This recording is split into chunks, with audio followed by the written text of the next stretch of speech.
Former NFL football player James Hasty has launched the first African-American-owned sports search firm to assist collegiate and professional teams assess coaching and front office job candidates regardless of race, gender, nepotism, and other factors. James Hasty is here along with Dr. Stephen Curtin, who helped design this system, to discuss the hiring and interview process of coaches and personnel and how this system can help eliminate unconscious bias and better evaluate candidates. Good morning. Good morning. So let's talk about why you started this firm. We've heard a lot, in recent years about getting more diverse candidates for some of these roles we're talking about. Is that how this idea came about? Absolutely. We saw a number of guys being overlooked in the hiring cycle, and we wanted to figure out a way to make sure it was fair for everyone.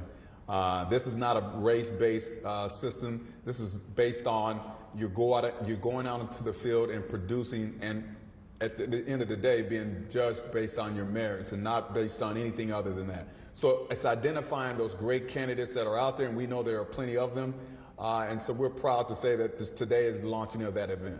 Oh, that's exciting. What's been the current problem in the way that colleges and pro teams evaluate coaching candidates?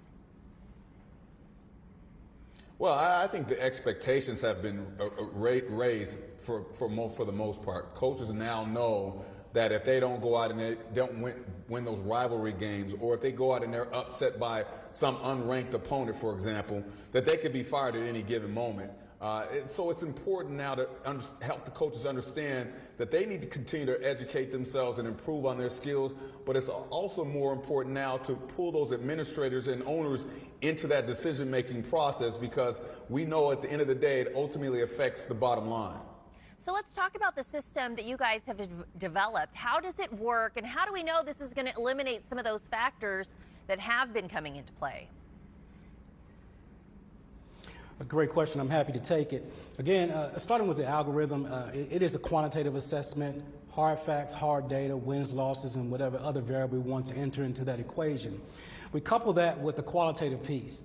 And a full read of the qualitative piece can be assessed October the 5th when the minority outsider report comes in.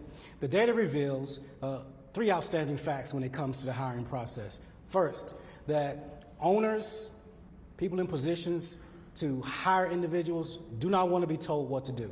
And that's not what we're about. We're about providing a tool that will provide or help in consideration to your choices. So that's the first thing. Second thing, owners want to know that their candidate provides a winning proposition. The winning proposition is defined as an element that allows them to say, this is indeed what we call the threshold of convincibility. This is why we need to bring this candidate in.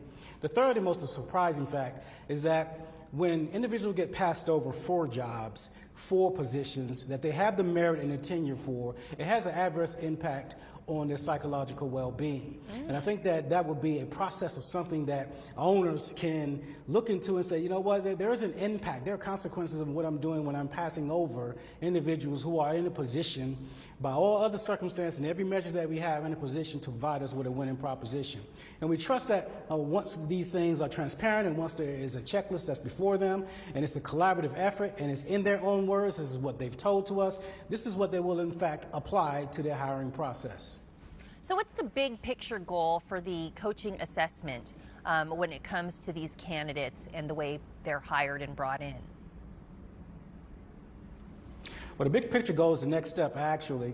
Next step is that we are positioned to have an actionable conversation with the NFL's Diversity, Equity, and Inclusion Committee, chaired by Art Rooney. So we're positioned to do that. We've had some positive feedback from other professional personnel that's actually said to us, these are the things that you need to do. You do need to do a study. You do need to approach this in a different way that's above and beyond numbers. We want to see the element of human agency, and this is what the qualitative assessment tool allows that to happen. We also provide an avenue for athletic directors to have a voice in who they would hire on the collegiate level. So it expands the conversation, and it is important that we delve into the collegiate level because they are part of the pipeline that aspires to, guess what, the professional ranks. So we're not applying ourselves thin. We are making sure that we are in the best position possible to be a help agent, a change agent in a collaborative way.